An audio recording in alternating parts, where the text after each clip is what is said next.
amazing. And I just want everyone to turn to the person next to them, give them a high five and say, you are awesome.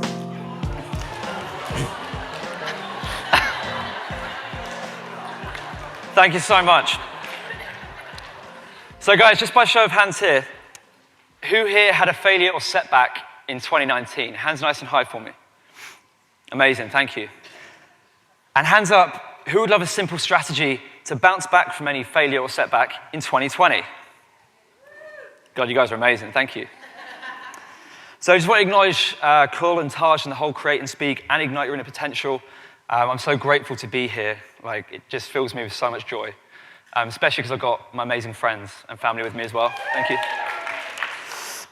So what I'm going to talk to you today about is the F word. And it's not the F word you're thinking of. This word is even worse, and it's the word failure. See, I see failure as almost like a weight or almost like a ball and chain that weighs us down. Now, we constantly have failures and setbacks in our lives. But if we don't engage with that failure, then we're trying to lug this weight around with us at all times. But imagine if you could find a simple way to reduce that weight. Imagine if you could find a way to cut off that chain and start living a life of freedom. Imagine what could be possible if you actually engage with those setbacks and mistakes. So guys, today I'm going to share with you a simple strategy for 2020 to bounce back from any failure. Hands up if that sounds cool. Yes, love it.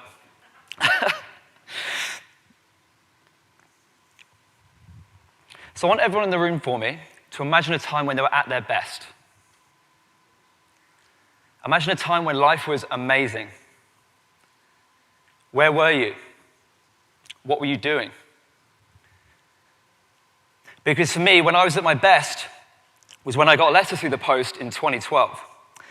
And I bent down and I picked up this letter and I read the first line. And it said, Sam, we'd love to sponsor you in the Royal Anglian Regiment, and we invite you to join the British Army. Now, growing up as a kid, I wasn't the most confident guy, and my dad was a Royal Marine, and he fought in the Falklands War. So I had the belief that I had to go and be a soldier.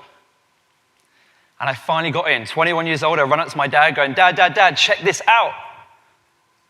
I'm in the army. But guys, I want you to imagine a time when you're at your worst. Picture a time when things didn't go your way. How did you feel? 2 weeks later, I get another letter through the post. And I kneel down. I'm not expecting this one. And I undo the letter, and I open it up, and I read the first line. And it says, Sam, unfortunately, you failed the medical exam for the British Army as a result of your Crohn's disease. In that moment, that ball and chain, or that weight of failure just engulfed me. I remember getting my coffee cup, smashing it against the wall. Coffee went everywhere. And I just cried for days.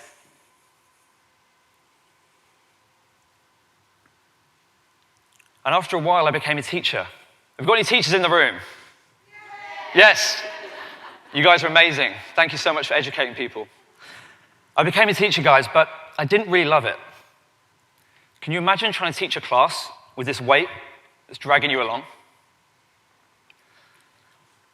I remember one time I was teaching my year 10s, and by this point, I felt so much like a failure. I wasn't sleeping. I was super anxious, and I had to turn away from the class. So I was literally welling up, and I was a total broken mess. But luckily, I met someone who changed my life. Hands up, has anyone met someone who's changed their life? Even a little bit? Thank you. I met someone who was a coach. Now, I thought a coach was for rugby, cricket, and football. This guy was a coach for my mindset and how I felt. And over the space of a 30-minute coaching conversation,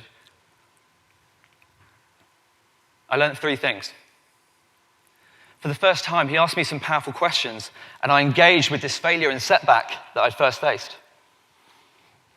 I found out as a young man at 23 to express and not suppress what was going on for me was monumental.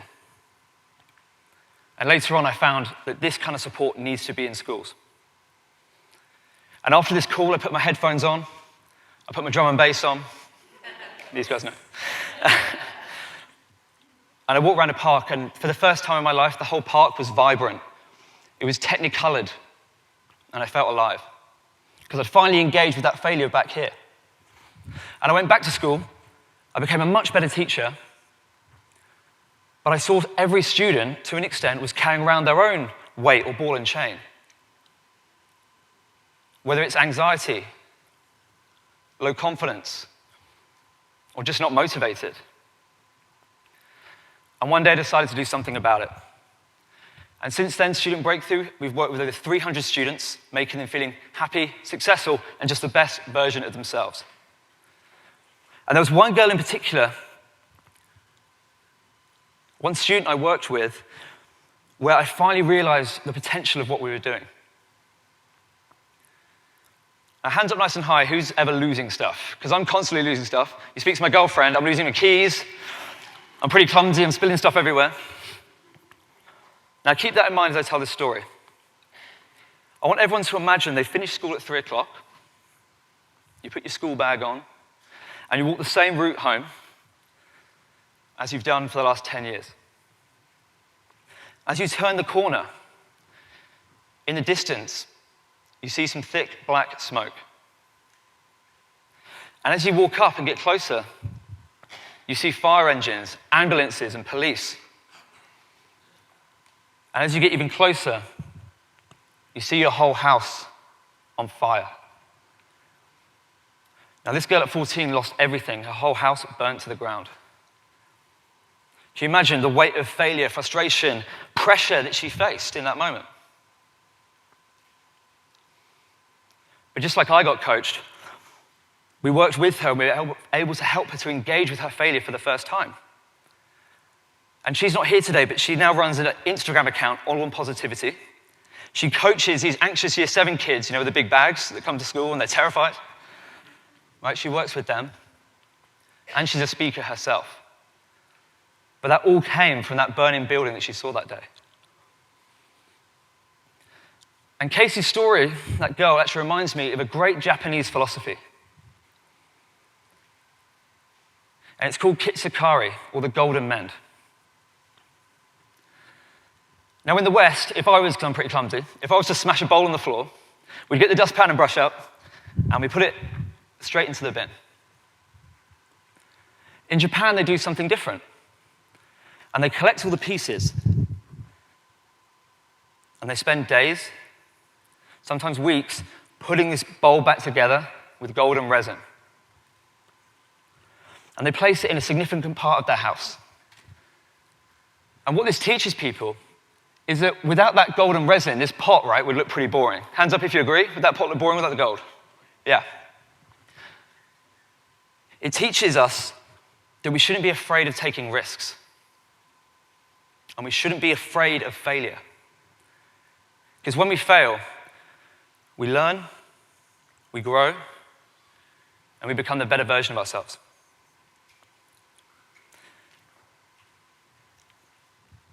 Hands up, parents in the room. Can you put your hands up nice and high if you are a mum and dad or a grandparent? Amazing. This is why you need to help your students or children embrace failure. Because it's easier to build strong children than to repair broken adults. If you keep protecting them and not letting them fail, they're not going to build resiliency, and they're not going to grow up to be an empowered adult.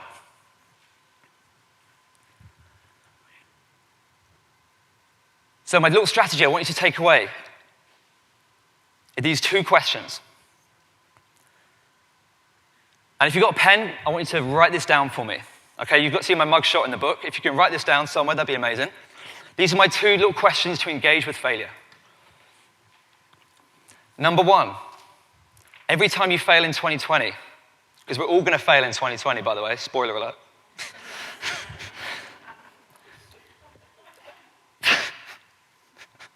Number one is, what can I learn from this? Write this down for me. What can I learn from this?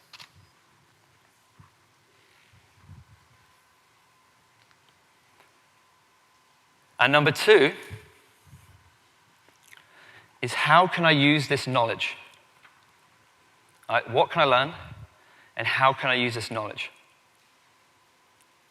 Every time you have a failure, ask yourself these powerful questions, and I guarantee you that ball and chain, that weight, might not be cut off, but it will be reduced. The last thing I want to leave you with is a quote from Anthony Joshua said this. I don't think it's from Anthony Joshua, but one of my clients mentioned this to me the other day. In 2020, never let success get to your head, and never let failure get to your heart.